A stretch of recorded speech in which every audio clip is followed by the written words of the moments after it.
Hey everybody, this is Lance, the B.M.C, and I gotta address something. Now, I kept my mouth shut on this whole Ma'Khia Bryant situation. Now, is it tragic? Absolutely. But I'm gonna address something that was brought to my attention from another YouTuber today. And what Lebron James said yesterday. Now, he says in the tweet, and I got it up right in front of me. It says, I fueled the wrong conversation about Ma'Khia Bryant. I owe it to her and this movement to change it. Thank you, and this person with Vox article, for educating us about Ma'Khia and her story needs to be about her. Number one, the only why you put this tweet out because you got absolutely destroyed on the your next tweet you put out last week. So I got news for you. You didn't pull that down because you were wrong. You pulled that down because once you or your handlers realized if something happened to that officer, the Franklin County DA would have had your ass nailed to the wall. That's why you pulled it down. Nothing more, nothing less. Nobody else is talking about that. Now, with that being said, I read this Vox article, and I've seen some bad articles throughout the years, especially doing current events and politics. But this was so poorly written and so poorly said that I'm speechless. So let me ask you folks a question in this whole thing. If you're the police officer, and you roll up in that situation, you see one girl on the ground getting her head bashed in by a guy, and you look up, and you see a person thrusting a knife at another person. Let me ask you a question. What do you do?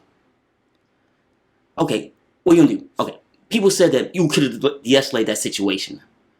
Okay, you have a mere seconds to jump in the middle of that, and from that body camera footage, which I've seen, he wasn't gonna make it. Let's get that right off the rip right now. That officer was not going to make it to get in the middle of that. And even if he did, he would have been stabbed. Now you have somebody trying to kill a cop. Now let me tell you something, and this is a bad reality for some of you people. If she would have killed that cop, she would have been shot on sight. I'm sorry, she would have been by the other police officers that were there. Now, let's say that the cop did nothing. Now some of you out there are the exact same fucking people who would say like, well, this white officer let two black people kill each other. We got to do something about that. Pick. Which one do you want? Pick one. Because you're not going to have both. You can't have it both ways in this situation. Now, I heard some people say, oh, she shot in her leg. What is this, a flippin' movie? Let's say okay, I'm going to be fair. Let's say this police officer in question was a complete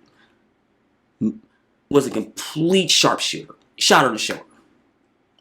No, is there any guarantee she ambidextrous? We don't know that. Shot in the right shoulder, she'd have stabbed in the with the left hand. Oh, this thing just so pisses me off today. Now, there's a lot of factors going into this. And that's why I'm all fired up today. I'm not very moderate today. Now back to LeBron James. Let me tell you something, James. The only reason you're saying this now, you're trying to gaslight your way out of a situation that you can't get out of because you're getting absolutely destroyed by a lot of people across all political stripes in this. Let's just call it what it is. And if you really fucking cared, you had said something about here. Now, I live in Akron.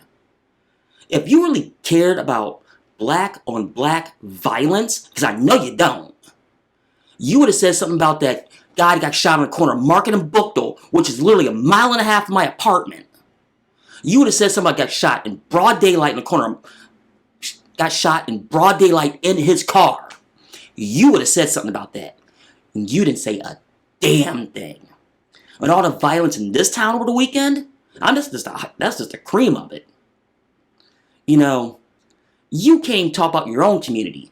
You are doing this because of politically expedient, excuse me. And let me tell you something. I got some sound advice for you, Mr. James. Some very sound advice. Stay in your fucking lane. Because, hey, you're a great athlete, don't get me wrong. I always tell the story about when you were in high school, you dunked on my brother at Perkins Park. You know, great athlete, no problems with you as far as that. However, you don't know jack squat about politics and current events, because you don't. Come live in my shoes or somebody else's shoes, because you'll know exactly what it's all about. Trust me on that. Because, let me tell you something, buddy. You made it off Spring Hill. But it sounds like you need to go back over there with no money, no fame, no friends, no nothing. Jump on Akron Metro, go to work every day, and then come talk to me. Because it just makes me so mad when I see tweets like this where you're totally tone deaf. Because you're holed up in that mansion in Los Angeles and have no fucking clue what the hell's going on. Well, folks, I'm going to get off here on one of the most heated conversations I have with you folks. My name is Lance, the Black Moderate Conservative.